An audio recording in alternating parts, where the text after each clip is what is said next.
बनारस के एक गांव में एक भिश्ती रहा करता था, यानी लोगों के घर में पानी लाकर देना। नाम था श्रवण। बेचारा दिन भर गंगा से पानी भरता और लोगों के घरों तक पहुंचाता। इस पर भी वह सदा प्रसन्न रहता, खुश रहता।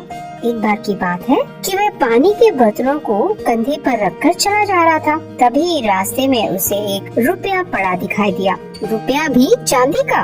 श्रवण को अपनी आंखों पर विश्वास नहीं हो रहा था। उसने पानी के बर्तन नीचे रखे और रुपया उठा लिया। आहा, चांदी का रुपया। उसके सामने सबसे बड़ी समस्या यह थी कि वह इस रुपये को रखे कहाँ। झोपड़ी में तो रख नहीं सकता। टूटी फूटी झोपड़ी में उसके बाहर रहने पर इस रुपये को कोई भी चुरा सकता था। वह बार बार यही सोचता रहा कि रुपये को कहाँ संभाले। सोच विचार के बाद उसके दिमाग में एक बात आई। उसने तय कर लिया कि राजमहल के उत्तर में एक बहुत ही पुराना किला था। उसकी दीवार की ईंटें कई जगह से निकलकर गिर गई थी। उस रुपए को छुपाने के लिए इससे अच्छी जगह और कहीं नहीं हो सकती। रुपए को छुपाकर श्रवण वहाँ से चल पड़ा। उसने जहाँ तहाँ पानी पहुँचाना था पहुँचाया और इसके बाद वह अपने उस पड़ोसी के घर पहुँच गया। राम राम चाचा।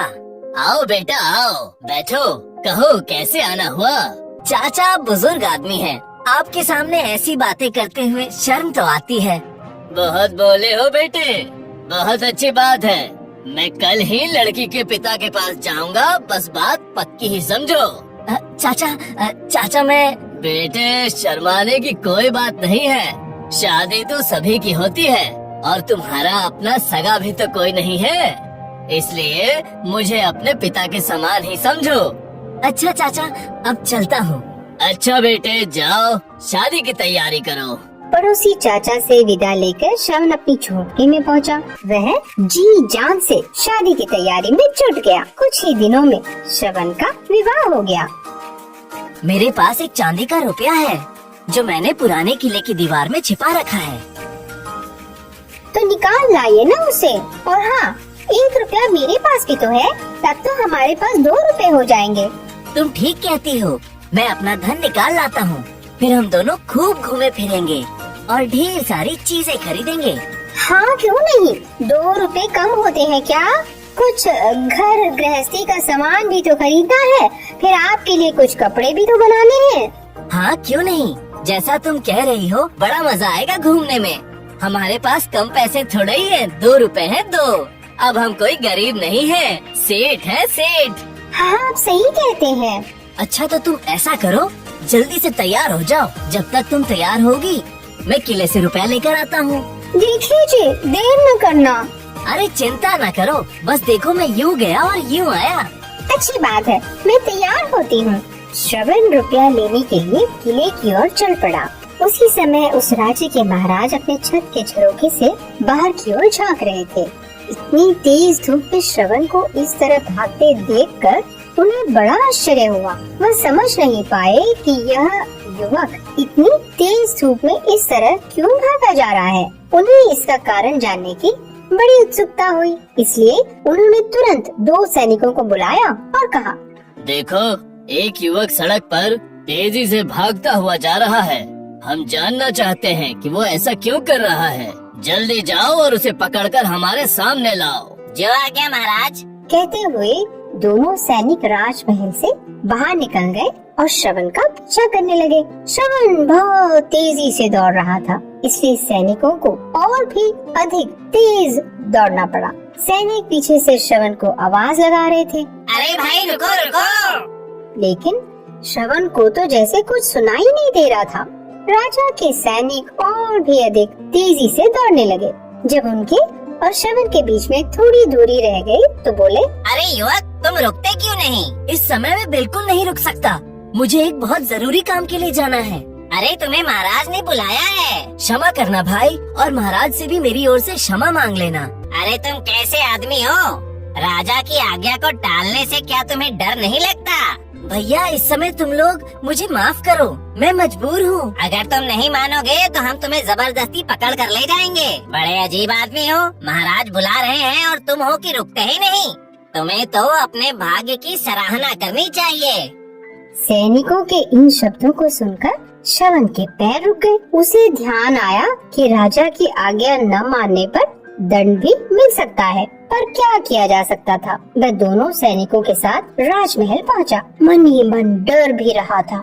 न जाने मुझसे क्या अपराध हो गया है, महाराज ने मुझे क्यों बुलाया होगा। दोनों सैनिक उसे पकड़कर राजा के सामने ले गए। क्या नाम है तुम्हारा? श्रवण नाम है महाराज। क्या काम करते हो? अन्नदाता बिश्ती हूँ। राजमहल में भी पानी मैं ही पहुँचाता हूँ। तुम इतनी तेज धूप में क्यों और कहाँ दौड़े जा रहे थे? मैं तो यूं ही अपने एक जरूरी काम के लिए जा रहा था महाराज। यदि मुझसे कोई अपराध हो गया हो तो क्षमा करें। तुमने कोई अपराध नहीं किया है। देखो, तुम इतनी तेजी से धूप में दौड़े जा रहे थे। हमने सोचा कहीं तुम्हें कोई कष्ट तो नहीं। इतनी तेज धूप में कोई ऐसे ही नहीं दौड़ता। बताओ तुम्हें क्या कष्ट है? आप सच कह रहे हैं अन्नदाता, किंतु मुझे कोई कष्ट नहीं है। मैं तो अपने एक निजी कार्य से जा रहा था। हाँ हाँ, पूरी बात बताओ। महाराज, मैंने कुछ पैसे छिपा रखे हैं, मैं उन्हीं को लेने जा रहा था। तब तो बहुत बड़ा खजाना होगा। नहीं महाराज, बहुत बड़ा तो नहीं, पर मेरे लिए खजाने से कम नहीं है। बताओ तो सही, कितने रुपए हैं? कम से कम 1 लाख तो होंगे ही। नहीं महाराज, इतने नहीं है। 1 लाख नहीं तो 10, 20, 40, 50 हजार या इससे कम है? कितने बताओ तो सही। महाराज, जरूर कोई बड़ी धनराशि होगी, तभी तो इतनी तेज धूप में इस कदर तेजी से दौड़ रहे थे। इसके दौड़ने से तो ऐसा लगता था जैसे इसे अपने प्राणों की भी कोई परवाह नहीं है। महाराज, आप अन्नदाता हैं, आपके सामने मुंह खोलने में मुझे शर्म आती है। आप अगर बुरा न माने तो मैं बता सकता हूँ। हम बुरा नहीं मानेंगे, बताओ क्या बात है। महाराज, मेरे पास सिर्फ 1 ही रुपया है, जो मैंने पुराने किले की दीवार में छिपा के रखा है। मैंने सोचा था जब मेरी शादी होगी तो उसे निकाल लूंगा। अब मेरा विवाह हो गया है, मैं उसी रुपए को लेने जा रहा था। घर में मेरी पत्नी मेरी राह देख रही होगी। भाई, तुम्हारा कष्ट हमसे नहीं देखा जाता। उस 1 रुपए की बात छोड़ो, इतनी तेज धूप में क्यों भागते हो? उसके बदले हम तुम्हें 100 रुपए देते हैं। अब जाओ, अपनी पत्नी के साथ घूमो फिरो और आनंद करो। क्षमा करें अन्नदाता, मैं वो रुपया लेने अवश्य जाऊंगा। लगता है 100 रुपए तुम्हें कम लगते हैं। चलो, हम तुम्हें 200 रुपए देते हैं। अब तो खुश हो? महाराज, माफी चाहता हूँ, मैं उस रुपए को लेने अवश्य जाऊंगा। यदि 200 रुपए भी कम लग रहे हैं तो हम 500 देते हैं। नहीं महाराज, ऐसा नहीं हो सकता, मैं वो रुपया अवश्य लाऊंगा। चलो, हम 1000 रुपए देते हैं। 1000 रुपए कम नहीं होते। अब घर चले जाओ, तुम्हारी पत्नी तुम्हारी राह देख रही होगी। महाराज, क्षमा करें, आप मुझे क्यों लज्जित कर रहे हैं? मैं आपके दिए ये रुपए तो ले लूंगा, किंतु उस रुपए को भी जरूर लाऊंगा। सभी दरबारी श्रवण की इस मूर्खतापूर्ण हट पर आश्चर्य हो रहे थे, जो इतने रुपए मिलने पर भी अपने 1 रुपए को नहीं छोड़ना चाहता और बार बार एक ही रट लगाए जा रहा है कि मैं उस रुपए को अवश्य लाऊंगा। उधर महाराज भी अधिक रुपए देने की घोषणा करते जा रहे हैं। राजा रुपयों की संख्या बढ़ाते जा रहे थे, लेकिन श्रवण अपनी हट पर अड़ा हुआ था। फिर महाराज ने श्रवण को 10,000 रुपए देने चाहे और चाहा कि वह 1 रुपए की हट छोड़कर लौट जाए। श्रवण इस पर भी नहीं माना। वह महाराज की हर बात मानने के लिए तैयार था, किंतु किसी भी कीमत पर अपना वह रुपया नहीं गंवाना चाहता था। दोनों अपनी अपनी जिद पर अड़े हुए थे। दरबारी भी अब इस तमाशे का आनंद ले रहे थे कि देखें किसकी जीत होती है। राजा उसे किसी भी कीमत पर अपनी बात स्वीकार कराना चाहते थे। महाराज बोले, तुम आखिर चाहते क्या हो?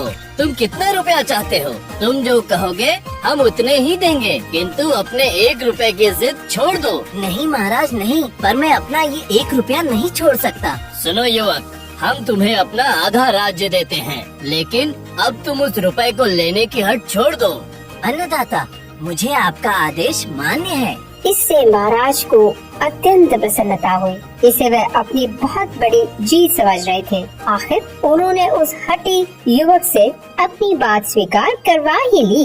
महाराज संतानहीन थे। श्रवण जैसे साहसी और बुद्धिमान युवक को पाकर वह उसे अपनी संतान के समान प्यार करने लगे। वे मन ही मन यह भी सोचने लगे, मेरी तो कोई संतान नहीं है, इसलिए मैं अपनी मृत्यु के बाद सारा राज्य श्रवण को ही देने की वसीयत कर दूंगा। राजा के इस निर्णय को सुनकर दरबारी दंग रह गए। बड़ा भाग्य लेकर पैदा हुआ है ये बिश्ती। कल तक तो घर घर पानी पहुंचाता था, आज देखो राजा बन गया है। उधर श्रवण दूसरे ही ख्यालों में खोया हुआ था। उसे विश्वास नहीं हो रहा था कि राजा बन गया है। तभी महाराज के शब्दों को सुनकर श्रवण का ध्यान भंग हुआ। देखो बेटे, अब तुम कोई साधारण आदमी नहीं, एक राजा हो। हम अपना आधा राज्य तुम्हें दे चुके हैं। हम चाहते हैं कि कल भरे दरबार में इस निर्णय की घोषणा करें। कल सुबह ही हम अपनी शाही गाड़ी भेज देंगे। तुम और तुम्हारी पत्नी उसमें बैठ कर आना। राजा से रुपए लेकर श्रवण मन ही मन बहुत खुश हो रहा था और जल्दी से जल्दी अपनी पत्नी से मिलना चाहता था। यही सोचते सोचते श्रवण अपने घर पहुंचा। जब पत्नी ने उसे खुशी से नाचते हुए देखा तो उसकी समझ में नहीं आ रहा था कि आज उसका पति इतना खुश क्यों है। उसने श्रवण से खुशी का कारण पूछा। श्रवण ने खुशी से झूमते हुए कहा, अब हम राजा बन गए हैं। राजा?